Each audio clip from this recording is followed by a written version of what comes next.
2014માં GPSC chief ઓફિસરનું paper leak થયું.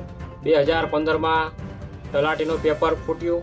2016માં જિલ્લા પંચાયત દ્વારા લેવામાં આવેલ તલાટીની પરીક્ષાનું પેપર મોડાસા, સુરેન્દ્રનગર, ગાંધીનગર જિલ્લાઓમાંથી લીક થયું. 2018 ટાટ શિક્ષક પરીક્ષાનું પેપર ફૂટ્યું.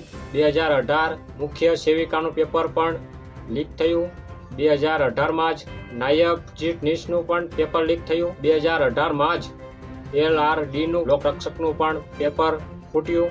2019 બિન સચિવાલય કારકુનનું પણ પેપર લીક થયું. 2021 હેડ ક્લાર્કનું પણ પેપર લીક થયું. 2021 ડીજીઈસીએલનું વિદ્યુત સહાયકનું પેપર લીક થયું. 2021 સબ ઓડિટરનું પેપર લીક થયું.